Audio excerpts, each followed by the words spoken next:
KCTV 제주방송의 공성용 회장입니다. 이 사람들 연습해가지고 좀 심하게 말하면 재롱잔치처럼 나이 3, 40 먹고 춤추고 노래 부르고 하는 게 좀 창피하죠. 좀. 회사 상품인 디지털 TV와 인터넷, 알뜰폰을 팔아야 하는데 총 동원됩니다. 지금 몇 건 했다 너. 한 건도 못했으니까 빨리 해라. 실적이 부진한 직원들은 영업국 직원의 실적을 돈을 주고 사는 경우도 있었다고 합니다. 예, 건당 3만 원 정도로 암흑시장처럼 뭔가 형성이 되어 있는 거죠. 또 한 번 더 회사 상품을 소개합니다. 반드시 금액도 읽으세요. 몰래 회의 때 필기시험 칠 수도 있습니다. 상은 칼에는 칼, 주먹에는 주먹, 돈에는 돈으로 갚아야 합니까? 당신의 진급, 급여 인상, 성과급, 원사, 지금 당신의 이익 10배 이상 줄게 할 수도 있습니다. KCTV 제주방송의 지분을 보면 공회장 일가 지분이 90%를 넘습니다. 최근 아들 공대인 씨가 사장으로 임명되면서 가족 경영 체제를 굳건히 하고 있는데요. 딸 공씨 사무실이 없고 출근해 일하는 것도 본 적 없다고 말합니다. 예배 보는 날 그때 와요. 회장님 가족들 다 오기 때문에. 딸은 매달 수백만 원의 월급을 받고 있는 것으로 확인됐습니다. 총 자산 1,000억 원이 넘는 KCTV 제주방송은 지난해에만 72억 원의 단기 순이익을 올렸습니다.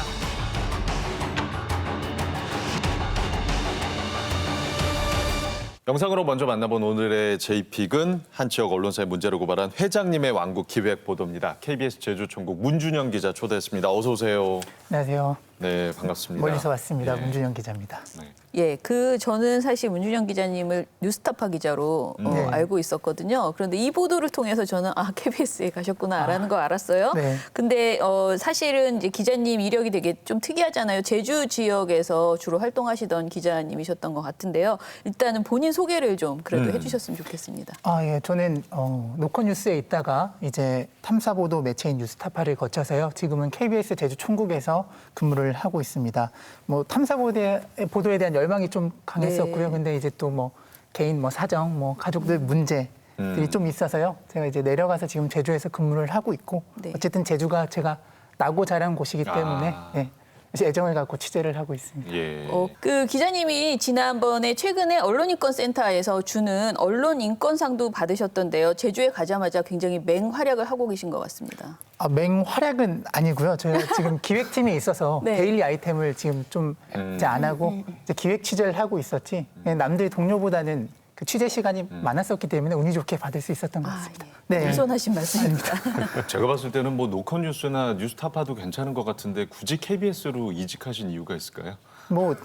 솔직히 말씀드리면 일단 지역에서는 굉장히 안정적인 구조의 회사고요. 네, 그래서? 그리고 또 어쨌든 어떤 압력이나 자본적인 부분에 대해서도 굉장히 자유로울 수 있다라는 판단이 들었었고요. 네. 저는 사실 2월 달에 인터뷰 때문에 뵀었어요. 저희 예. 사무실에 찾아오신 적이 있는데 그때도 사실은 20대 경비 노동자의 산재 문제를 취재를 하셨었거든요. 그러니까 워낙 이제 노동자의 죽음이라는 문제가 소외돼 있는데 제주에서 벌어진 일이기 때문에 또 소외될 수 있었는데 굉장히 인상적으로 취재하시는 그 이미지가 굉장히 강했는데 이렇게 뵈니까 또 너무 반갑네요. 저도 반갑습니다.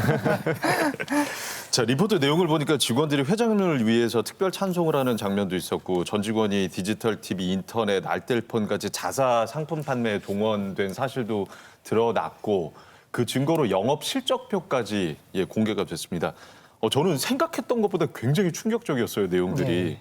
이런 기획 보도를 어떻게 좀 진행을 하게 되신 거예요? 네, 일단은 제가 제주에서 나고 자라서 네. 그 대학생 때 KCTV 제주방송에서 인턴을 한 달 동안 한 적이 그렇군요. 있었어요. 예. 그때 당시에도 이제 보도국 직원이 인터넷 바꿀 생각 없냐 자꾸 지속적으로 영업을 하시더라고요. 인터넷. 딱 거기까지였어요. 네. 이제 기자 되고 나서도 기자들이 영업을 한다더라. 또 회장님이 독실한 기독교 신자더라. 이런 얘기는 들었는데 지난달에 미디어 오늘에서 이 관련된 보도가 나온 거죠. 네, 그래서 어쨌든 이게 지역 문제가 중앙 언론에서 다뤘는데 지역에서는 이 이슈에 대해서 보도를 하는 언론사는 없었습니다. 근데 이제 같이 취재한 강인희 기자가 그 KCTV 출신의 기자인데요. 예. 그 KCTV 전현직 직원들이 왜 지역에서는 이 보도를 하지 않느냐, 언론사가 왜 성역이어야 하느냐 이런 얘기들을 이제 강인희 기자 통해서 전달이 왔고요. 솔직히 말씀드리면 저희도 한 이틀 정도는 고민을 했습니다. 그리고 나서 바로 취재에 돌입하게 됐습니다. 예. 어떤 지점을 고민하신 거예요, 그러면? 사실 지역은 굉장히 좁기 때문에요. 출입처가도 계속 만나는 사이고 이미 다 아는 기자들이기 때문에 부담스러웠던 게 사실 맞습니다. 네. 그런데도 어쨌든 그 직원분들께서는 계속 변화나 어떤 이런 요구를 해주셨고 공영방송이 나서줘야 되는 거 아니냐라는 계속 말씀을 해주셔서 저희도 고민을 하고 어쨌든 취재를 하자라고 결정을 했습니다. 예, 처음에 중앙언론 이제 미디어 오늘에서 취재를 하고 보도를 했을 때 약간 자괴감이 들기도 했지만 그래도 같은 지역 언론사에서 이 문제를 짚지 않으면은 영원히 또 해결이 안 될 거라는 예, 맞습니다. 그런 우려도 있었군요. 네. 예. 자, 이 보도들 어떻게 좀 보셨습니까? 저는 굉장히 충격적이었습니다. 예. 너무 충격적이었고 지금 문희정 기자 말씀하신 것처럼 오히려 지역은 넓지만 좁기 때문에 서로 다 얽혀 있는 관계라는 거 아닙니까? 그런데 만약에 그게 한 회사 아니라면 훨씬 더 촘촘한 감시 체계가 될 수 있다라는 게 좀 보여집니다. 가령 직원들 주소는 다 확인 가능하잖아요, 회사니까. 근데 확인을 해서 방송, 인터넷, 알뜰폰 다 뭐 쓰는지 확인을 한 다음에 내 직원이니까 당연히 이 기업 상품을 써야 된다라고 강매하는 걸 보면 결국에 그 어떤 자신의 그 회사에 근무하는 모든 직원들을 일종의 다단계 회사처럼 판매처로 일단 첫 번째 좀 생각했다는 걸 알 수 있고 전 이 말이 정말 좀 기분 나쁘다 못해 굉장히 공포스럽겠다 싶은 게 뭐였냐면 인사급여에 다 반영하겠다. 뭐 성과급 급여에도 영향을 미쳐서 10배 이상으로 다 영향을 미칠 수 있다라는 말 자체는 게다가 이 말도 보탭니다. 노동법에 저촉되지 않는다로 그 자신감 있게 말하거든요.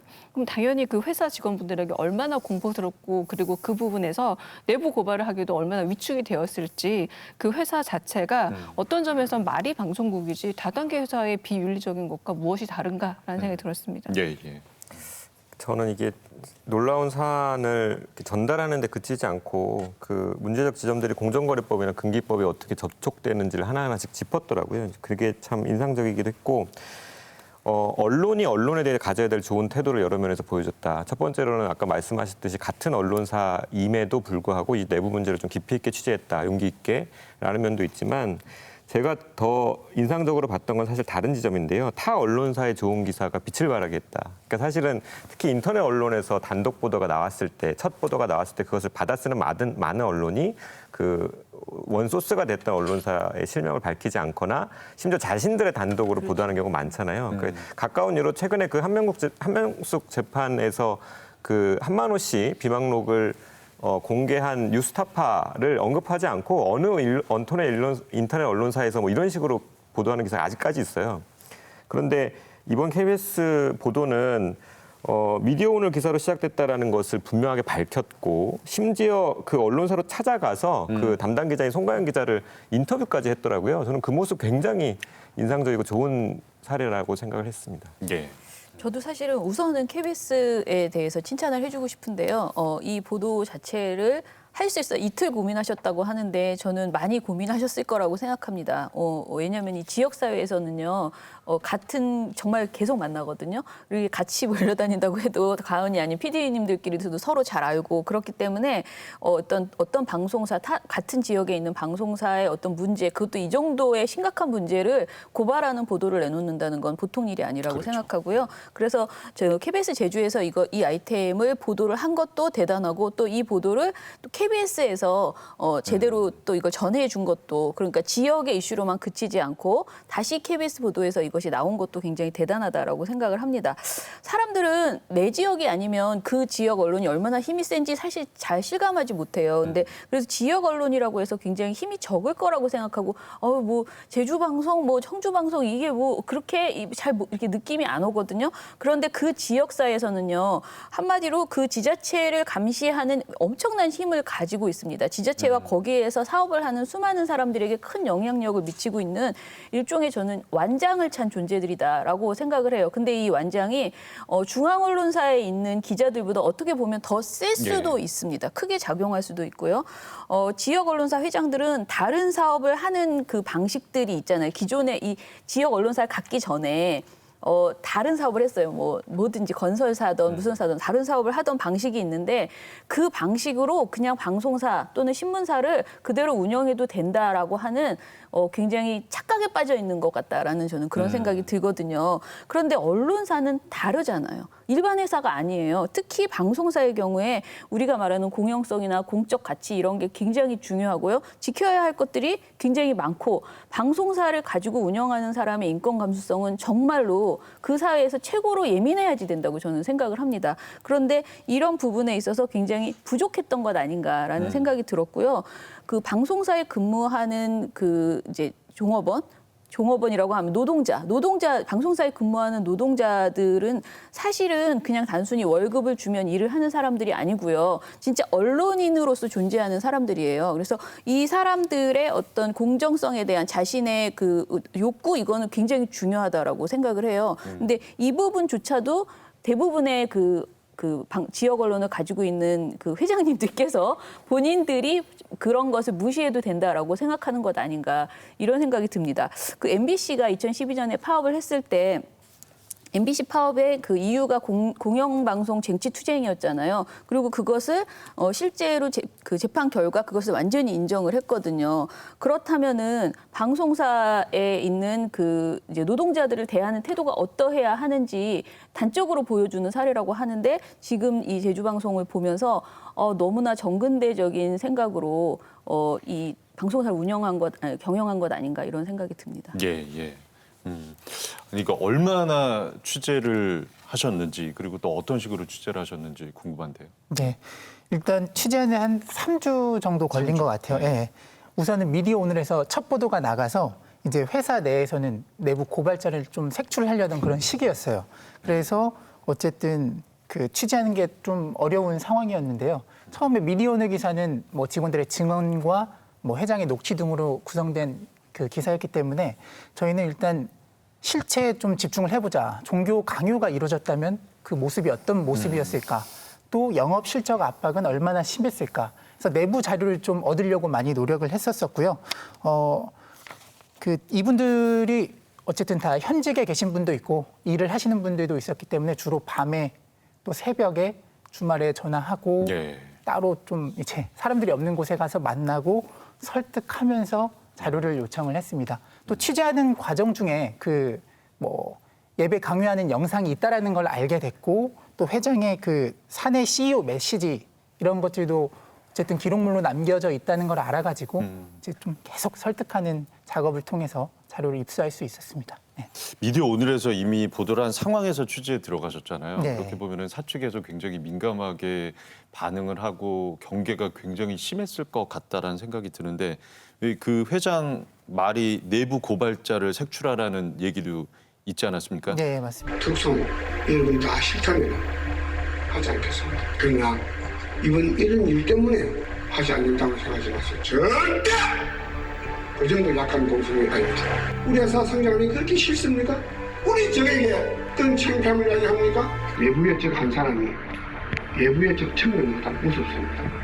우리 사업 여러분들이 찾아주세요. 취재가 녹록지 않았을 것 같은데 굉장히 어려웠을 것 같은데요. 네, 심지어 협박도 받으셨다고 저 들었습니다. 예, 일단은 다른 취재보다는 한 3배, 4배 더 사람한테 계속 설득을 하는 그 과정이 좀 길었었던 것 같고요. 그 취재하는 과정 중에 어쨌든 저희가 여러 직원분들을 만나잖아요. 그래서 KBS가 취재 중이라는 소문이 좀 퍼졌어요. 예. 그래서 그래도 취재를 하는데 KCTV 데스크급이라고 하는 부장이 이제 동료 기자한테 연락이 온 거죠. 어떻게 중앙에서는 서로 치고받고 하는데 어떻게 좁은 지역 사회에서 언론사가 언론사를 공격할 수가 있느냐? 어떤 기자로 성장하는 게 지켜보겠다 이런 좀 느끼기에는 이제 협박성으로 느껴지는 그런 메시지도 왔었었고요. 저 같은 경우에는 그 KCTV 보도국장으로부터 전화를 직접 받았어요. 네, 처음에 전화하고 나서는 차 한잔 할까 이러는 거예요. 그래서 어떤 이유 때문이냐 이렇게 물었는데 말을 빙빙 돌리다가 전화를 이제 제가 궁금한 거 있으면 따로 연락을 드리겠다 하고 전화를 끊으려고 하니까 그때 딱 본심을 드러내더라고요. 취재하지 마라. 이런 발언을 하는데 처음에는 저도 어처구니가 없어서 좀 헛웃음이 나왔고요. 두 번째로 그 얘기를 듣고 나서 무슨 생각이 들었냐면 다 타 기자한테도 취재하라 말라 이런 말을 함부로 하는데 자사 기자들한테는 평소에 어떻게 대했을까라는 그런 생각이 들었었고 그런 전화와 연락을 받으면서 아 이거는 분명히 우리가 취재를 해야 되는 거고 보도를 해야 된다라는 마음이 더 강해졌던 것 같습니다. 예. 그러니까 지금 말씀 들어보면 우리가 기자에 대해서 갖는 존중감이라는 게 그런 부분이거든요. 위협이나 위험이 있음에도 불구하고 공익을 위해서 감수하는 모습을 우리가 기대하는 기자의 모습인데 사실상 중앙 언론에서 참 찾기가 힘든 모습이라는 거죠. 문준영 기자가 하시긴 했지만 이런 부분들이 하나하나 지방 언론이든 중앙 언론이든 이렇게 모습을 갖춰가야만 우선 언론에 대한 신뢰도 회복에 되게 중요한 역할을 하는데 그래서 위험을 감수했지만 저는 언론의 어떤 신뢰도 높이는 역할에 굉장히 큰 몫을 하지 않았나라는 생각이 들기도 합니다. 네. 예. 좁은 지역 사회고 사실 뭐 언론사 그 간부들끼리 거의 다 아는 상황에서는 사실 그쪽 보도국장이 KBS의 보도국 간부에게 전화를 걸어서 뭐 뭐래 압력을 가할 수도 있고 그럼 아예 그래 그냥 이쯤에서 우리 그만두자 이렇게 사실 분위기가 흘러갔을 수도 있었을 텐데 데스크에서는 어떻게 대응을 하셨어요? 사실 기자 혼자만의 의지만으로 되는 게 아니잖아요. 이 기획 탐사라는 게. 맞습니다. 네. 어쨌든 저는 전화를 그렇게 한 통을 받았지만 네. 저희 이제 데스크급인 부장, 취재부장이나 이제 국장들한테는 전화가 엄청 많이 갔습니다. 왔는데 뭐 취재하는데 별다른 영향 없었고요. 하고 싶은 대로 취재를 해라라는 지시를 받았고요. 네. 전혀 뭐 그런 압력이나 이런 건 전혀 없었습니다. 오히려 이제 열심히 취재하고 넉넉한 기간을 주고 보도를 하는데 열심히 해라 이런 조언을 해줬습니다. 네. KBS로 이직 잘하셨네요. 근데 사실 저는 이제 KBS 지역 방송에 대해서 최근에 이제 변화를 좀 느끼기 시작했는데요. 청주 방송의 경우에도 최근에 이제 이재학 PD가 돌아가시고 나서 청주 방송 문제가 이슈가 이제 되기 시작했는데 사실 이게 인터넷 언론에서는 굉장히 많이 이슈가 됐지만은 방송사에서 이 문제를 제대로 다뤄주는 경우들이 굉장히 없었어요. 그런데 이제 청주 KBS 청주 방송에서 이제 저에게 전화를 해서 그 방송 뉴스에서 이제 인터뷰 같은 걸 해달라고 하시면서 내려와야 된다라고 이제 하셨어요. 청주로 와달라. 그렇게 하셨는데 제가 그 날은 되게 바쁜 날이어서 안 가고 싶은데 또 마침 그런 기획을 하신 게 너무 고마운 거예요. 네. 그래서 막 이렇게 어렵게 해서 내려갔어요. 그래서 기자분을 이제 그 취재를 하신 기자분을 만났는데 굉장히 열의를 가지고 하셨더라고요. 근데 리포트를 봤는데 그 리포트에 청주 방송이라는 이름을 다 블라인드 처리를 하신 거예요. 그러니까 방송을 내기는 했어요. 예. 그런데 청주 방송이라는 이름을 절대 쓰지 않고 노출하지 않더라고요. 지역의 모 방송사라고 하시는 거예요. 정말 열의를 갖고 열심히 하셨고 저도 불러주셨고 그 하시려는 노력이 보였지만은 왜 이렇게까지 하실까? 그 심지어는 기자회견을 하고 있는 모습에서 그 현수막에 있는 청주 방송이라는 것까지 지우시더라고요. 그래서 오히려 그걸 보면서 지역 사회에서 이 아이템을 한다는 것이 얼마나 어려운 일인가라는 것을 저는 실감할 수 있었어요. 그래서 이 방송을 보고 제주 방송 문제를 이렇게 보도했다는 것 자체가 진짜 대단하다라는 KBS의 변화가 느껴진다라는 생각이 들었습니다. 근데 보도 내용을 보셨겠지만 기자들이 회사 상품 영업에 동원이 될 정도면 이게 보도 내용에 정말 직접적으로 영향을 미칠 것 같은데요. 예. 임장 변호사 이거 좀 어떻게 생각하세요? 이 보도 나간 후에 전 KCTV 기자가 현 재직 중인 노동자들한테 쓴 글을 봤는데요. 거기 보면 좀 충격적인 내용이 나오죠. 기자로서 회사 영업에 동원됐던 자기 경험을 소개하는데 이제 읍면동이 달린다라는 리포트를 제작하면서 각 제주의 각 지역에서 벌어지는 특색 있는 사업들을 소개하는 이제 프로그램이었던 거죠. 근데 취재 후에 주민센터 인터넷을 자기 회사 걸로 바꿔달라고 실제 이 글을 쓴 기자가 얘기를 했었고 대개는 거부하지 못했다. 결국 이것 때문이었구나라는 지역 주민의 표정을 잊지 못한다. 나는 그걸로 회장의 격려도 받았고 우수사원상까지 받았다. 이런 자기 고백을 하면서 결국에는 이분도 실제로 자신이 경험했던 회사 문제를 들춰낸 미디어오늘과 이번 제주 KBS 기사에 대한 감사함을 표현하면서 이런 말을 합니다. 사후 여러분은 회사 성장에 감사와 성과를 나누고 지금까지 잘못된 것 관행에 사과받을 자격이 있다. 여러분을 보호할 최소한의 장치로 노동조합을 결성하십시오. 노조가 당장 큰 혜택을 줄 것이라는 확신은 없습니다만 적어도 좋은 동료가 여러분을 떠나는 것을 막아줄지 모릅니다라고 썼는데 저는 최근에 읽은 것 중에 가장 뭉클하게 읽었고 이분의 바람이 꼭 실현됐으면 좋겠다라는 생각도 들더라고요. 예. 그러니까 어떻게 보니까 주객전도가 된 거예요. 영업을 하기 위해서 방송을 하는 것 같은 착각이 들 정도인데 그 취재하시면서 KCTV 기자들 많이 만나보셨을 거 아니에요. 네. 네, 기자들 반응은 어땠습니까? 취재를 해보니까 네. 전현직 기자분들을 이제 인터뷰를 좀 했는데 역시나 영업에서 자유로울 수는 없었어요. 없다. 뭐 한 달에 뭐 한 건씩은 무조건 해야 된다라는 그런 분위기가 있고요.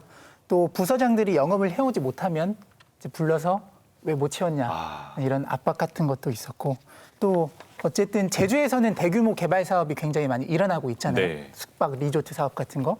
근데 예를 들면 그런 데서 KCTV 상품을 뭐 수십 개, 수백 개를 사용한다고 했을 때 지금과 같은 영업을 이제 강요하는 분위기에서는 보도국에 관련 영향을 미치지 않을까 그런 생각을 이제 합리적으로 할 수밖에 없고요. 또 실제로 저희가 보도 내용에는 담지는 못했습니다. 그 보도와 영업과 관련한 아주 구체적인 진술들이 이제 확보를 했는데요. 이제 그분들이 특정될 수 있기 때문에 저희가 보도를 못했었던 것뿐이지 다만 영업이 보도에 미치는 영향은 분명히 있다라는 점은 꼭 말씀드리고 싶습니다. 예. 사실 단정적으로 우리가 뭐 말씀하신 것처럼 그러니까 영향을 미쳤을 것이다 보도에 이런 얘기를 단정적으로 할 수는 없지만은 언론사 직원들이 영업 실적을 압박을 받는다면은 당연히 기사와 그 광고를 한마디로 우리가 엿바꿔 먹는다 이런 얘기를 많이 하는데요. 어떤 내 영업과 또는 우리의 광고 실적 그것과 기사를 딜하려고 하는 본능이 저는 생기지 않을 수 없다라고 유혹이 생기겠죠. 네, 생각을 해요. 그러니까 유리한 기사를 하나 써줄 테니 뭔가 우리의 영업을 좀 그러니까 우리가 해달라는 그 뭐 케이블 이런 거를 해달라라고 얘기를 한다거나 아니면 불리한 기사거리를 슬쩍 취재를 한 다음에 내가 취재를 하고 있는데라고 하면서 뭔가 불편한 이야기를 해버리는 거예요. 그러면은 내가 그냥 빨리 이걸 사드려야겠다라는 생각을 기업 입장에서는 하지 않을 수 없거든요. 그래서 저는 기본적으로는 무조건 이 보도 기능을 가지고 있는 언론사에서 그러니까 보도 기능이 없는 뭐 TVN이나 이런 방송사 아니더라도 보도 기능을 가지고 있는 언론사에서는 이걸 엄격하게 저는 제한해야지 되고요. 조사해야지 된다고 생각해요. 그런데 이런 곳에서 오히려 영업 실적을 막 압박을 가했다? 이건 말도 안 되는 일이라고 생각합니다. 예. 그러니까 왜 점점 언론사가 공공성에서 멀어져서 사익 산업으로 바뀌어 가느냐, 그리고 사주의 이익을 자꾸 반영하게 되느냐, 사실 굉장히 뿌리 깊은 문제가 있죠. 그러니까 언론사가 자생을 위한 생존 전략을 마련하는 데 실패하다 보니 어떤 말 그대로 돈을 가지고 있는, 금권을 가지고 있는 회사가 언론사를 인수하는 과정들이 발생하고, 그러다 보니 기업 논리로 언론사를 운영하려 하고, 이 뿌리 깊은 이야기들 속에는 사실 한편으로는 중앙 언론사도 자유롭지는 않지만 지역 언론사가 그동안 중앙 언론사의 기사를 받아 쓰는 경우가 굉장히 많았다라는 겁니다. 자기 지역에서 중요한 어떤 어젠다를 세팅을 해서 지역의 이익 문제 혹은 공익 문제를 언론에 어떤 보도하는 문제보다는 중앙 언론에 따라가는 모습들이 굉장히 많았다라는 거고, 또 한편으로는 저는 주요 경제지만 하더라도 신문 구독 영업을 하는 기자분들을 많이 봤거든요. 특히 이제 데스크급 이상으로 올라가게 되면은 그게 오히려 본업이 되는 경우도 종종 봤습니다. 그러니까 결론은 언론사가 공공성이라는 걸 유지하기 위해선 굉장히 자구책, 자기 경제적인 어떤 부분에서 생존 전략을 마련해야 하는데, 이 부분에서 엇박자가 나기 시작한 게 사실 굉장히 오래전부터 골마왔던 문제이긴 합니다만, 이런 게 지역 언론사는 좀 더 아주 선명하게, 극명하게 드러나는 게 아닌가. 예. 무슨 말이냐면 중앙 언론도 이 문제에서 그렇게 자유롭지만은 않다라는 얘기를 하고 싶습니다. 예. 기자들 입장에서는 내가 정말 이러려고 기자하려고 했나 이런 자괴감이 계속 들 것 같은데, 그 실제 리포트에 있는 KCTV 제주방송 지분율을 저희가 좀 들여다봤습니다. 그 공회장 일가의 지분이 90%가 넘습니다. 게다가 가족 경영 회사고요. 공회장의 아들 공대인 씨가 KCTV 사장이고 딸은 KCTV 제주방송의 법인 중 하나죠. 케이블웍스의 대표로 현재 있습니다. 언론사 사주 일가의 경영 개입이 사실 뭐 이곳만의 문제는 아니잖아요. 예. 그렇지 않습니까? 그런데 이게 네. 언론사가 사주가 있다라는 것 자체가 문제가 아니라 사주의 권한이 얼마나 언론사 보도에 영향을 미치느냐라고 봐야 되는데, 저는 좀 중앙 언론도 자유롭지 않다고 보는 게, 가령 조선일보에서 사주 집안에서 일어난 아주 불미스러운 어떤 자살 사건들이 몇 개 있습니다. 그리고 사주와 관련된 자살 사건도 있었죠. 그런데 저는 조선일보에서 그걸 제대로 다루는 걸 본 적이 없어요. 이게 꼭 중앙 언론에서만 있고 혹은 지방 언론에서 있기 때문에 어제 우리가 퀄리티 페이퍼라고 얘기한다거나 이렇게 얘기하는 역사가 깊은 그런 종이 신문에서 없는 일이냐, 전혀 그렇지 않다라는 겁니다. 그런 부분에서 지역 언론 훨씬 더 강압적일 수 있고 그리고 토호 세력이라는 것의 의미가 뭡니까? 서로 덮어주면 덮이는 관계로 굉장히 오랫동안 지속된 나름대로의 카르텔 구성이 되어 있다는 거예요. 그러니까 더더욱 지금까지 지역 언론이 어떤 고발 효과 내지는 권력 감시 효과를 잘 못하고 있었는데 특히 사주가 생겼다는 겁니다. 게다가 그 사주가 지역에서의 어떤 이익관계에 굉장히 깊숙이 관계한 사주가 많다라는 거죠. 그럴 경우에는 이 권력 감시 기능이 제대로 작동할 것인가 이제 어려울 수밖에 없다는 게 눈앞에 좀 펼쳐지는 게 아닌가 싶습니다. 네. 근데 이 KCTV와 비슷한 사태가 이제 청주 방송 CJB 방송에도 있는데요. 지난 4월에 미디어 오늘이 CJB 청주 방송의 일대 주주인 그 두진건설 이두영 전 회장 측이 방송사의 일감을 이 회장의 딸과 뭐 사촌 등 가족들에게 몰아줬다라는 이야기가 그 보도가 나왔었거든요. 그랬더니 이 전 회장의 가족들이 직원들을 찾아가서 협박성 발언을 했다라는 이야기도 나오더라고요. 그 자사 기자들에 대한 그 두려움, 뭐 불편함 이런 게 없어요. 그냥 막 내가 마구잡이로 해도 된다라고 생각하는 것 아닌가. 그리고 이런 것들이 이제 가족 경영 체제를 계속 공고하게 하고 있는 것 아닌가 이런 생각이 듭니다. 예. 그러니까 이러한 지배 구조가 사실은 지역이라는 지리적 특성으로 인해서 더 폭발적으로 문제화될 수 있겠다라는 생각이 드는 게 저도 이제 제주가 고향이라서 조금 아는 게 제주는 뭐 우리나라 유일한 특별자치도로서 자치권이 특별히 강화되기도 했지만 그 문화가 뭐 괜당 문화라는 말도 있듯이 그 육지 사람들이라면서 이제 스스로 약간 구분 짓는 게 있죠. 그러면서 이제 일부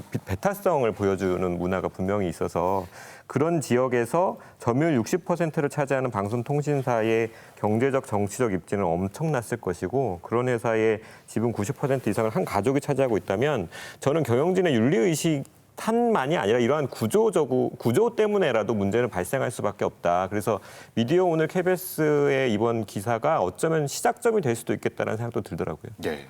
근데 이 보도에서 이제 녹취에 나오잖아요. 칼에는 칼, 주먹에는 주먹. 돈에는 돈으로 갚아야 합니까? 지금 당신의 이익 10배 이상 줄게 할 수도 있습니다라고 이 한마디로 그야말로 회장님의 왕국인 네. 그런 상황인데요. 전 처음에 이 보도를 송가영 기자 그 미디어 오늘 기사를 읽으면서 언론노조가 왜 뭐 하고 있었지? 이런 일이 회사 안에 있는데 언론노조는 뭐 했지? 왜 몰랐지? 이렇게 생각을 했었거든요. 그런데 노조가 없다라고 전 너무 놀랐어요. 이 이야기 좀 해주세요. 네. 일단은 26년 된 회사고요. 직원들이 300명 가까이 되는 회사인데 노동조합이 없습니다. 없어요. 그러니까 내부적으로 이 사주 일가에 대한 견제를 할 수 있는 장치가 전혀 없었던 거죠. 또 이 공성용 회장이 평소에 노조에 대해서 굉장히 부정적으로 언급을 많이 했다고들 해요. 예를 들면 노조를 만들면 이제 뭐 회사를 뭐 정리해 버리겠다. 그리고 실제로 노동조합을 이제 뭐 만들려던 분들이 이제 뭐 사내 뭐 보고를 통해서 이제 누가 이런 얘기를 했다더라 이런 게 퍼지면서 암묵적으로 이걸 결성할 수 없도록 하는 분위기가 팽배해 있었고요. 두 번째로 어쨌든 이 문제가 계속 수직적으로 남아 있었던 이유는 그 목소리를 낼 중간급의 어떤 간부들이 없었다는 거죠. 전부 회장한테 이제 충성하는 이런 구조. 그러니까 예를 들면 아까 저한테 전화를 했던 보도국장 있잖아요. 네. 지금 혼자서 보도국장을 10년 넘게 하고 있어요. 어느 언론사에서 보도국장이 한 자리에서 10년 넘게 합니까? 그런 일은 거의 없죠. 그렇죠. 네. 없다고 보면 되죠. 그렇죠. 근데 어쨌든 사주와의 어떤 코드가 맞고 그렇기 때문에 지금까지 오랫동안 보도국장을 해왔던 거라고 저는 생각을 하고요. 그리고 그러면 그 밑에 있는 부장급들은 그걸 보면서 뭐라고 생각할까요? 나도 좀만 기다리면 저 자리 가면 오랫동안 저 자리를 어떤 뭐 권력을 이제 유지할 수 있겠구나. 어쨌든 그런 좀 안타까운 문제들이 있었고 또 세 번째로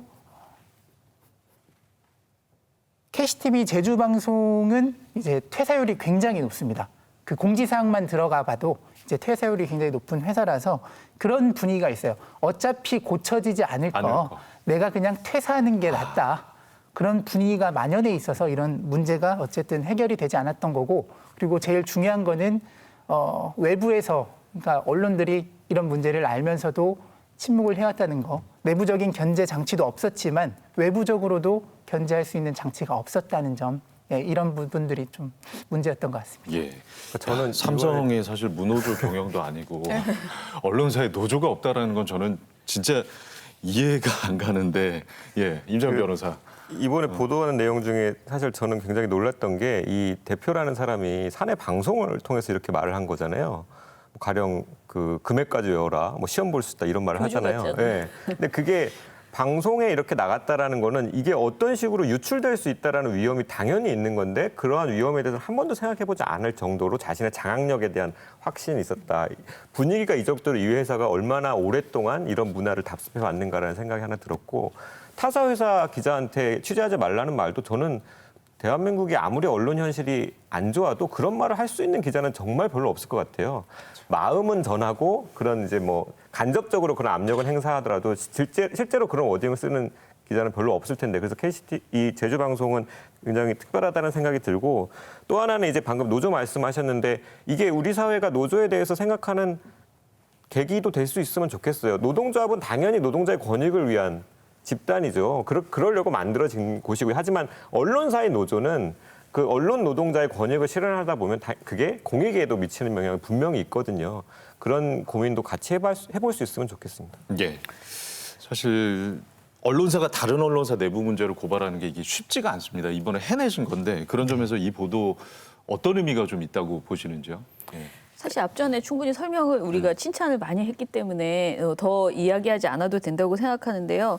지역 언론사뿐만 아니고 모든 언론사들이 특히 방송사의 카르텔이 저는 굉장히 공고하다라고 생각을 합니다. 저는 사실 이 방송에서도 여러 번 그런 아이템이 좀 나왔으면 좋겠다라고 생각하는데 방송사의 비정규직 문제나 방송사 종사자들의 노동 문제가 정말 심각한 것이 많습니다. 물론 방송사가 옛날처럼 호황기를 누리지 않아요. 그래서 정말 경영에 어려움이 있다는 것도 알아요. 그렇지만은 방송사 내부의 그 보도의 문제뿐만 아니고 경영 과정에서 발생하는 많은 문제들이 있거든요. 이런 것들을 저는 방송사들이 서로 자기 자신에 대한 성찰도 보도를 내놨으면 좋겠고 타사의 문제가 불거졌을 때 아까 말씀드린 청주방송의 이지학 PD 돌아가신 문제 이런 것들은 사실 적극적으로 보도를 해줘야지 된다라고 생각을 하는데 이런 부분들이 매우 부족했었다. 그런데 오늘 이 방송에서도 거듭 이 제주방송의 문제를 이야기를 한 것 자체도 저는 굉장히 의미 있다고 생각을 하고요. 그리고 이것뿐만 아니고 경영의 문제뿐만 아니고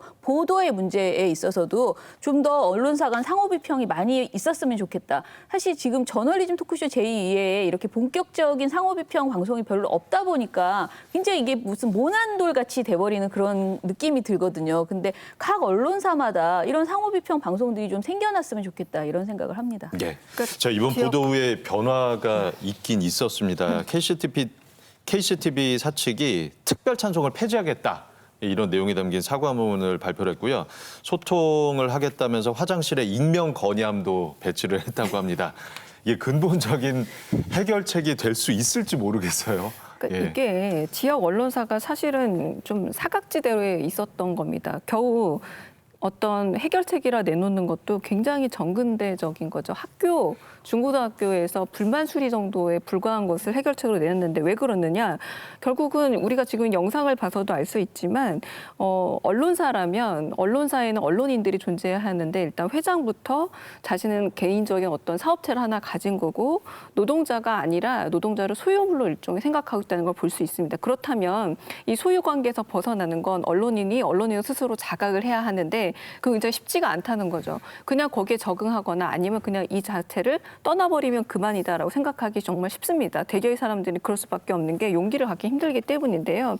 결국 이 해결책이 좀 더 현실적으로 가능한 그리고 언론인으로서 가능한 어떤 권한과 한편으로 말 그대로 표현의 자유가 보장되어 있는 그런 어떤 대책을 얻기 위해서는 어렵지만 언론인으로서 스스로를 좀 자기 각성하고 있는 그런 내부 고발자들이 정말 많아지는 게 도움이 되지 않을까라는 생각이 드는데요. 이건 정말 적절한 해결책이라 보기 힘든 아주 미봉책이고 저는 정근대적인 거의 마름이 소작인들에게 뭐 약간의 권한을 주겠다라는 식과 뭐가 다른가 정말 해결책조차도 정근대적이라는 생각이 들었습니다. 군 다녀오신 분들은 아실 거 아니에요. 예, 소원 수리함. 네.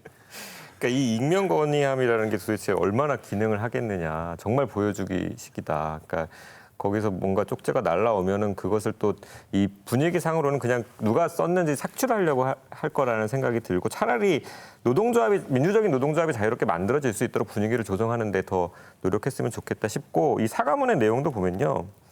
제목은 대도민 사과문인데 이거 찾으려면 홈페이지 공지사항에 막 들어가서 봐야 돼요. 그러니까 홈페이지에 바로 뜨는 내용도 아니고 그리고 이번 비판의 가장 컸던 부분이 영업 강요잖아요. 그러니까 자사 제품 구매 강요 이런 부분인데 이것을 동료라고 표현을 했어요. 저는 이 동료라는 표현이 너무 마음에 안 들더라고요. 그러니까 동료가 그 감독하면 격려하다 이런 뜻이잖아요. 그런데 실제 이번에 드러난 것은 영업 실적표를 만들어서 공개하고 이용 실적도 고가에 반영하고 그다음에 회장 말씀의 내용이 이런 게 있죠. 아침에 출근하면 속옷은 KT, SK, LG 옷 입고 KCTV 잠바 갈아입느라 얼마나 번거로웠습니까? 당신이 좋아하는 제품 회사에 다니지 못해 얼마나 괴로웠습니까? 이런 식으로 저열하게 조롱을 막 해요. 이런 짓을 해놓고 이걸 동료라고 표현하고 있다는 것은 그러니까 사과를 할 때 우리가 이제 계속 얘기하는 게 자신이 뭘 잘못했는지를 구체적으로 인식하는 것부터 시작돼야 되는데 자기가 지금 무슨 짓을 했는지에 대한 인식이 없다라는 생각이 들고 대책도 두루뭉술하게 내놨다 싶더라고요. 문유정 기자는 어떻게 보셨어요? 이번 해결책. 어쨌든 그 회사 입장에서는 이 이슈가 빨리 사라지길 원하는 것 같아요. 그래서 즉각적으로 사과문을 발표하기도 했는데요. 일단 이런 좀 실질적인 대책이 없다, 사과문에. 그래서 아까 제가 말씀드렸던 것처럼 보도국장에 뭐 임기제를 추진을 하든 뭐 임명동의제를 추진하든 아니면 비영업 부서에서 영업을 하지 못하도록 하는 내용의 어떤 내부 규칙을 만들든 아니면 또 노조 설립을 할 수 있도록 그런 분위기를 만드는 이런 실질적인 대책이 우선 필요하다고 생각을 하고요. 보도하면서 개인적으로 가장 안타까웠던 건 아직까지도 보도국 내에서는 공식적인 목소리가 나오고 있지 않다라는 거죠. 그래서 사실 보도국이 아닌 다른 비영업 부서 직원분들이 오히려 저희한테 물어봐요. 왜 KCTV 보도국 직원들은 가만히 있느냐. 남들이 다 비판하고 언론 기능하면서 왜 자사 문제에는 침묵하고 있느냐. 이런 얘기를 들을 때마다 좀 가슴이 아프고요. 또 그분들한테는 그렇게 얘기는 드려요. 어쨌든 보도국에 의존할 것이 아니고 서로 부서를 좀 뛰어넘어서 서로 연대하고 뭐 노조라든지 이런 걸 만들 수 있도록 같이 좀 추진을 해달라. 보도국에만 너무 기댈 게 아니고 같이 좀 노력을 해달라라고 말씀을 좀 드리고 있습니다. 물론 뭐 계속 추적 감시를 하시겠지만 왠지 좀 씁쓸한 게 몇 년 후에 다시 또 이 기획 탐사를 해야 되시지 않을까 그런 생각이 좀 어떻게 좀 해야 될까요? 어쨌든 단순 문제 고발로서 보도가 끝나면 안 될 것이고요. 그리고 또 이 KCTV 내부에서 어떤 실질적인 대책이 나오는지 그 개선 과정을 지켜보는 것도 중요할 것 같고 또 이 자리에서 도민들한테 부탁을 드린다면 끝까지 좀 관심을 가져달라. 그래야 변화할 것이다. 이런 좀 부탁을 드리고 싶습니다. 네. 저는 결국은 KCTV 공소형 회장의 개인 비위를 건드렸다는 게 문제가 아니라 방금 말씀하신 것처럼 보도국이 있으면 보도 기능을 가져야만 지역 방송사로서 공공성을 가진 거 아닙니까? 다시 말해서 보도 기능을 회복하는 걸 보여줘야 되고 아까 그런 사과문조차도 공지사항이 아니라 보도를 통해서 해야죠. 그 역시도 보도국이 있다면. 결국은 지역 언론사로서 지역 방송국으로서의 기능을 회복하자라는 얘기지 공성영 회장의 말 그대로 당신이 잘못했으니까 뭐든 책임지라는 얘기가 아니라 저는 결국은 지역 방송 정상화, 공공의 어떤 공공성을 회복하는 것 그게 가장 중요한 과제고 그건 보도국의 재기능을 찾아야 된다고 생각을 합니다. 네. 자, 언론사 대주주의 경영 개입, 언론 보도 내용에도 영향을 분명히 미칩니다. 한 예로 CJB 청주방송이 2015년과 2017년에 이런 보도를 했습니다.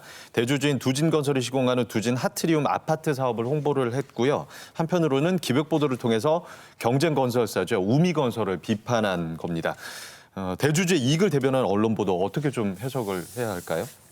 일단은 그 김현동 경실련 부동산 건설개혁 본부장께서 인터뷰에서 이런 얘기를 하셨어요. 언론사를 소유한 건설사라면은 개발 전 과정에 걸쳐서 경쟁사와 그 상품을 깎아내리기 위한 매우 편리한 도구를 가진 것이나 마찬가지다라고 이야기를 했거든요.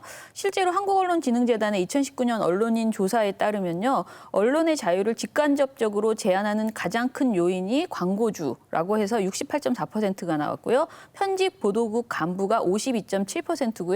그다음이 사주, 사장 46.4%의 순이었습니다. 그런데 물론 광고주, 편집국, 보도국의 간부만 더 퍼센트가 높게 나오긴 했지만은 저는 이 사주와 사장, 특히 그 사주가 가지고 있는 회사에 대한 그 간섭에서 자유롭지 못한 것은 어느 방송사나 민영 방송사 대부분이 저는 방송사뿐만 아니고 신문사도 그렇고 어느 언론사나 다 마찬가지라고 생각합니다.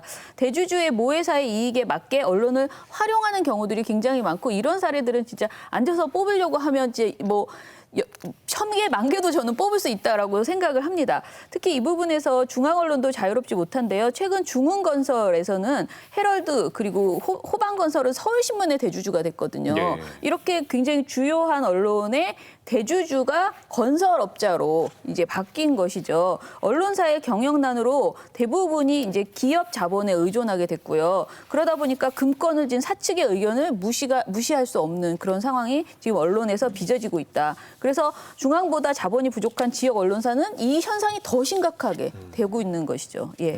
그 우리나라 보면은 특히나 그 언론사 인수에 적극적인 업종이 이제 건설사로 보이는데 기자협회부 2019년 조사를 보면 대표적인 지역 신문사 17곳 중 8곳, 지역 방송 11곳 중 5곳의 대주주가 이제 건설사로 네. 이렇게 나오더라고요. 근데 저는 그 건설사가 언론에 주목하는 이유가 크게 두 가지라고 생각을 하는데 첫째는 행정청의 건축 인허가 과정에서 압력을 행사하기 수월하다.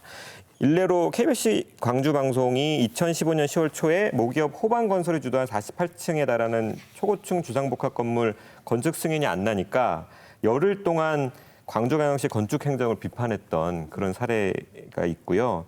또 하나의 이유는 우리나라 산재 사망 통계를 보면 건설업에서 압도적으로 많죠. 그러니까 전체 사망자의 절반 이상이 이제 건설업에서 발생할 정도로 좀 심각한데 여전히 건설 사업자 입장에서는 사망 자체를 줄이기보다는 그것을 은폐하는 데도 더 관심이 있다 보니까 언론사 인수에 적극적으로 나서는 게 아닐까라는 생각도 들어요. 네. 저는 한국기자협회에서 19년도 7월 3일자에 지역 언론 점령한 건설사 기자들에겐 보도의 성역이라는 이 보도에서 두 가지 말이 너무 인상적이었습니다. 뭐였냐면 하나는 대주주 관련 사건 사고를 아예 다루지 않거나 옹호하게 된다는 것. 이건 덮는다는 겁니다. 두 번째는 뭐였냐면 대주주가 별 말을 안 해도 알아서 비판 기사를 쓰지 않는 것. 전 정말 좀 절망적이었는데요.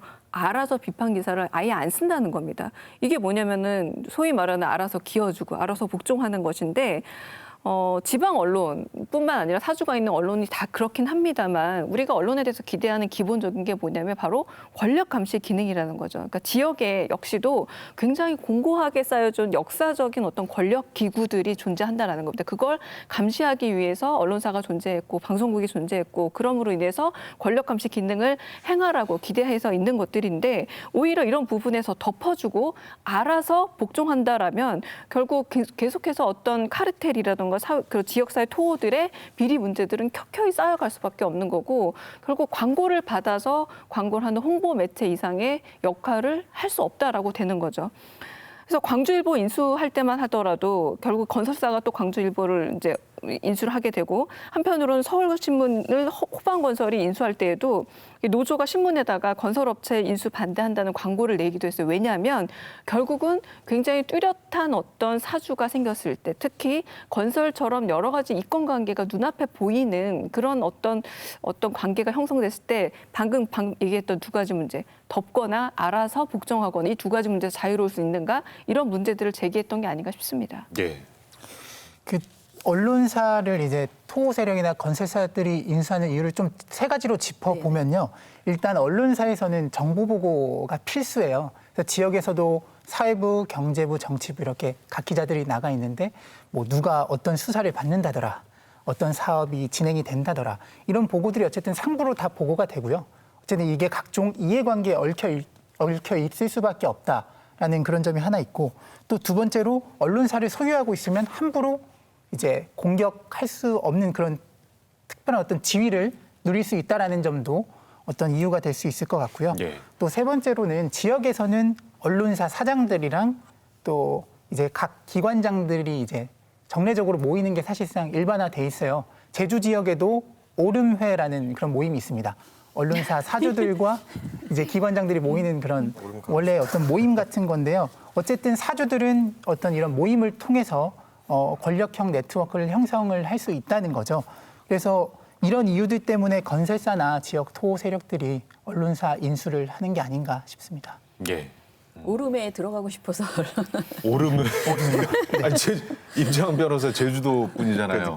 여기서 말하는 오름이 맞나요? 그 오름인 실제로? 오름 거죠? 그럴 것 같은데 네. 제주도니까 오름에 들어가고 싶어서 언론사 사장이 되시는 건설사 사장님이 계시겠군요. 네, 그렇죠? 네, 분명히 있을 거라고 봅니다. 네. 예. 오름에 가보셨습니까? 아니 저는 사장이 아니라서 아니 뭐 임재원 변호사는 뭐 변호사시니까 갈 법도 한데. 아, 저도 안 껴줄 것 같은데요. 문턱이 좀 높을 것 같아요. 자, 최근 지역 언론이 경영난으로 광고 같은 부가 사업에 집중을 하고 있습니다. 그러다 보니까 인력 부족으로 중앙의 이슈를 받아서 보도하는 비중이 늘어나고 있죠. 지역 뉴스 없는 지역 보도가 발생을 하고 있습니다. 최근 한 연구에서 지역 주민들이 정치, 경제, 사회 등의 뉴스에 대해서는 지역 언론에 대한 기대가 크지 않다는 결과도 나왔는데 그럼에도 불구하고 지역 언론사가 필요한 이유가 있잖아요. 예. 필요하죠. 굉장히 많이 필요합니다. 그리고 최근에 저는 제가 이제 어떤 심사에 들어갔는데요. 지역 언론에서 어떤 보도를 하고 있는지 좋은 보도들 추천을 좀 받아서 그걸 이렇게 읽어보면서 굉장히 감동한 게 생각보다 지역 언론에서요. 좋은 보도를 많이 내고 있습니다. 그런데 사실 그 지역 언론의 보도들이 널리 알려지지 않고요. 그냥 그 지역에서 작은 그 어떤 뭐 찻잔 속의 폭풍처럼 그렇게 되는 경우들이 굉장히 많은데 그런 보도들을 보면서 저는 아 정말 지역 언론이 없다면은 이런 작은 그 지역의 어떤 비리나 지자체의 문제라든가 그다음에 환경의 문제 이런 것들을 과연 누가 보도해 줄까 너무 소중하다라는 생각을 하거든요. 문제는 그런 보도들이 우리 시청자 그리고 그 독자들에게 제대로 전달이 안 돼요. 저는 이 과정에서 일단은 포털 등이 지역 뉴스에 너무 소홀한 것 아닌가 그런 생각도 좀 들고요. 그리고 중앙 언론들도 지역의 뉴스들을 제대로 받아서 그것을 이렇게 좀 더 많이 취재해서 더 살을 붙여서 더 많이 이슈화해주면 좋잖아요. 이런 것들도 굉장히 부족하다라는 생각이 듭니다. 어찌됐든 지역 언론은 그 지역 주민의 알 권리를 충족시켜주고 그 지역에 있는 모든 어떤 그 부정부패, 비리, 권력의 문제 이런 것들을 감시하는 굉장히 반드시 필요한 그런 존재라고 생각을 하고요. 그리고 또 지역 언론이어야지만 할 수 있는 일도 있어요. 예를 들면 2019년 고성 산불 때도 KBS는 산불 발생 2시간 후인 4일 밤 9시 10분경에 최초 뉴스 보도를 실시를 했거든요. 근데 당시 산불 상황에 가장 신속히 대응한 것은 지역 방송인 CJ 헬로였습니다. 예. 방송사 중에서 가장 빨리 특보 체제로 전환하기도 했거든요. 그래서 지역 언론의 가치는 우리가 실감하지 못할 뿐이지 정말 매우 필요한 그 소중한 존재라고 생각합니다. 예, 뭐 기동성에 있어서는 뭐 말할 필요가 없겠죠. 예. 그 외지인, 타지인이라는 말이 있지 않습니까? 그 영화 구타 유발자나 김봉남 살인 사건 이런 것들을 보면요, 어떤 일이 일어나냐면 일종의 범죄가 일어남에도 불구하고 외지인은 소외가 되고. 심지어 공권력조차도 범죄에 가담을 해서 에이 이거 우리끼리 일이니까 대충 덮고 넘어가지 이런 것들이 펼쳐져요. 이게 무슨 말이냐면 오히려 외지인이 아무리 좋은 의지를 갖고 들어가도 뚫을 수 없는 벽도 있다라는 겁니다. 예. 훨씬 더 그 내부인일 때, 지역사회 언론일 때 또 여러 겹의 어떤 장애물들을 단숨에 뚫고 들어갈 수 있는 정보력을 가질 수 있다라는 겁니다. 지역에서 가까이 볼 때 훨씬 더 그 문제가 쉽게 드러날 수 있고 권력 구조를 더 쉽게 드러낼 수도 있다라는 게 지역 언론의 저는 존재 이유라고 생각하는데 물론 인구의 절반이 저희 수도권에 살고 있잖아요. 그런데 언론을 보면 좀 답답한 게 이 중앙 언론이 전부를 다 커버하는 겁니다. 전국을. 그러니까 지역 얘기는 정말 지역 얘기니까 하고 굉장히 사소하게 넘겨지기 마련인데 방금 말씀드렸던 것처럼 오히려 토착화된 카르텔 문제를 접근하는 데는 예리한 지역 언론의 어떤 시각이 훨씬 더 필요하다라는 거고 이건 뭐냐. 지역 언론이라는 게 누군가 빅마우스, 권력을 가진 금권이든 혹은 정치적 권력이든 권력을 가진 사람들의 일종의 홍보 창구나 빅마우스가 되는 것이 아니라 결국 지역사회 이익을 위해서 순기능적으로 소용되기 위해서는 지역 언론이 존재해야죠. 해야 되고 그들이 가지고 있는 예리한 어떤 비판력을 통해서 오히려 권력의 카르텔을 부숴 나갈 수 있어야만 한다고 저도 믿습니다. 네, 문준영 기자. 예, 어쨌든 지역 언론의 발전 없이는 국가 균형 발전을 이룰 수 없다고 저는 생각을 하고 있고요. 그래서 지역 언론사들이 늘 지역 언론의 발전이 필요하다라는 얘기를 합니다. 그런데 지역 안에서도 지역이 차별받고 있는 것도 사실이에요. 그러니까 예. 제주도를 예로 들면 모든 행정기관이 제주시에 집중이 돼 있어요. 그렇죠. 그래서 서귀포 지역 이슈는 사실상 관심이 덜한 게 사실이고요. 저희 KBS 제주 총국도 서귀포시를 출입하는 기자는 따로 없습니다. 예, 이 부분에 대해서는 뭐 저희도 분명히 반성과 성찰이 필요할 것이고요. 그 지역 언론의 발전이 필요하다, 지원이 필요하다라고 말하기 전에 지역 언론들 스스로 좀 성찰하는 계기가 반드시 좀 있었으면 좋겠다라는 생각을 해봅니다. 네. 근데 저는 이제 지역 언론을 지원해야 된다라는 이야기들을 우리가 계속 하고 있는데 막상 그 지원의 방법에 있어서 무엇이 가장 좋을지에 대해서는 사실 고민이 되는 부분이 많습니다.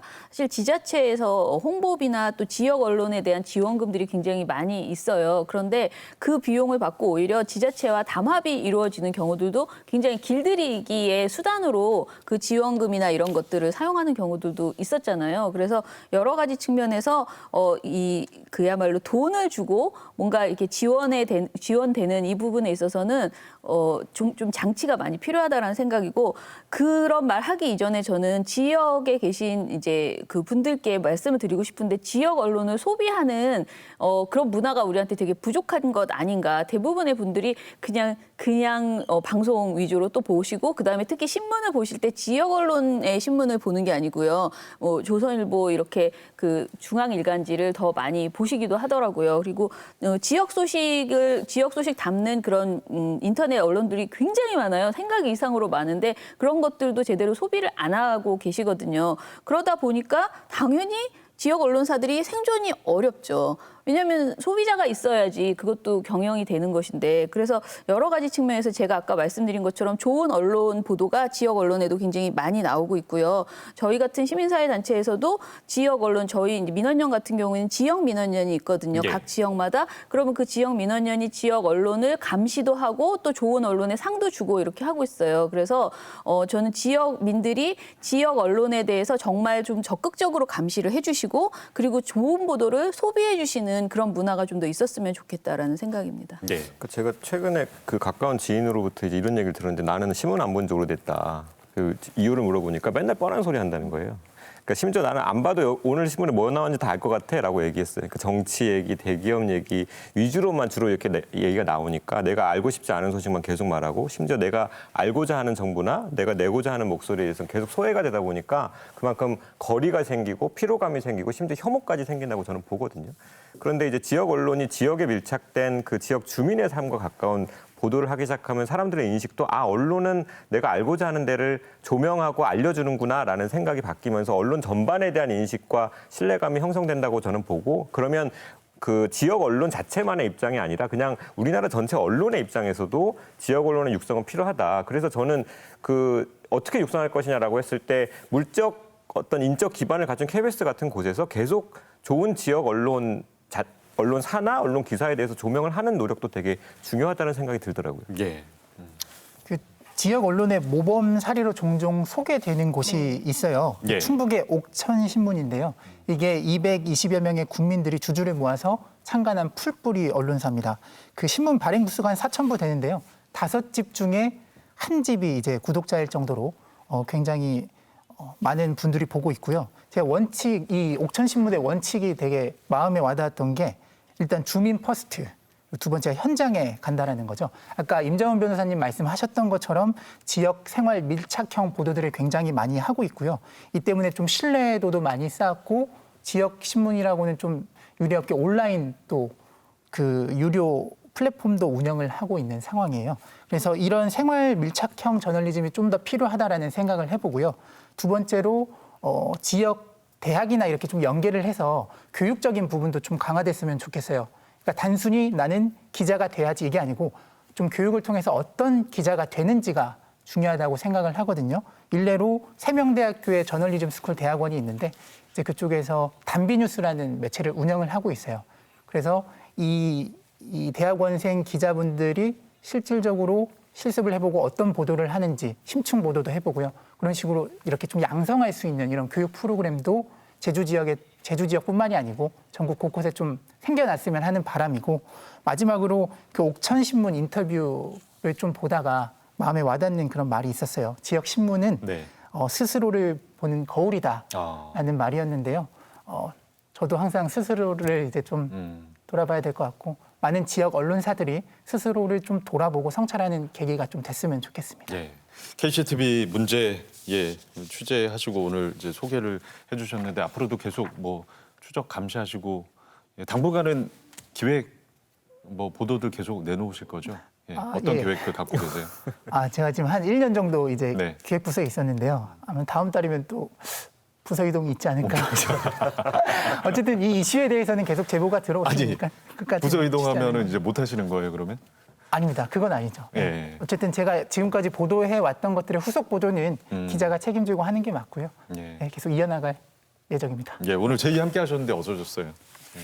아, 굉장히 처음이라 떨리기도 하고요. 어쨌든 지역 문제를 이렇게 관심을 가져주셔서 너무 감사하기도 하고 제이 보면서 항상 느꼈던 게 그거예요. 지역에서도 미디어 비평 프로그램이 있었으면 좋겠다. 예. 네. 상호 비평이 존재해야만 언론 신뢰도도 이제 올라갈 거라고 생각하고요.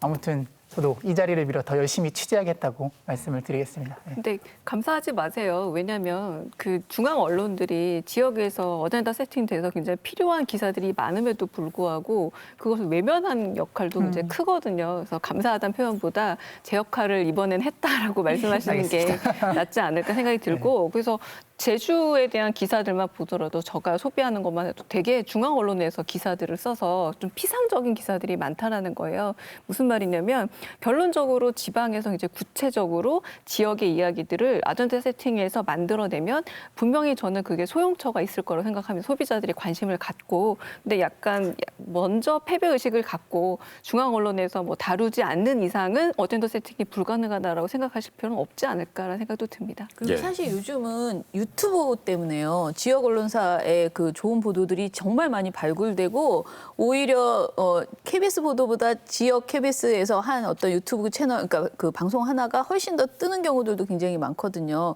그래서 예전처럼 좀 약간 중앙에서 다뤄주지 않으면 우리가 해봤자 소용없어 이런 시대는 저는 아니라고 생각을 합니다. 물론 중앙 언론에서 좀 더 많이 다뤄주면 더 좋겠지만은 일단은 컨텐츠 지역의 문제를 잘 만드는 그 컨텐츠 자체를 잘 만들어주시면 저는 승부 볼 수 있다라고 생각합니다. 네. 예. 제이 같은 비평 프로그램 제주총국에서 한번 런칭하시면 괜찮겠네요. 해보고 싶은데요. 인력이나 이런 게 마땅치는 않습니다. 네, 현실적으로는 그렇습니다. 짧게 예. 시간을 짧게 해서. 알겠습니다. 예. 아 그리고 그 괜당 문화 예. 거기에 대해서 조금 설명을 무슨 괜당. 뜻인지 잘 예, 모르겠어요. 괜당 괜당이 문화가 무슨 말인지도 모르겠어요. 구체적으로 어떤 문화인가요? 그러니까 괜당이라는 게 이제 사투리로 보면 되는데요. 그 뭐 친척 문화, 그러니까 굉장히 혈연, 지연에 굉장히 얽혀 있는 거죠. 어떻게 보면 되게 좋은 표현이에요. 네, 서로 돕고 뭐 이제 이웃 사촌처럼 이렇게 지내는 그런 문화인데 이게 또 굉장히 나쁠 때는 또 안 좋게 작용을 하는 부분들이 분명히 있어요. 예, 뭐 기자들끼리 이렇게 뭐 얽혀 있다라든지 선후배로 뭐 혈연 지연으로 얽혀 있다라든지 뭐 이런 부분들. 네. 예. 그런. 예. 예. 자, 제2는 언론 밀착형 비평으로 언론을 비추는 거울이 되도록 하겠습니다. 예, 오늘 함께해 주신 김원경 대표님 그리고 문준영 기자 고맙습니다. 네. 자, 저널리즘 토크쇼 제2 오늘 준비한 내용은 여기까지입니다. 이 방송은 KBS 1TV, 마이케이, 웨이브, 유튜브, 페이스북을 통해서도 만나실 수 있습니다. 언론개혁 끝까지 함께하겠습니다. 다음 주 일요일 밤에 다시 찾아뵙겠습니다. 고맙습니다.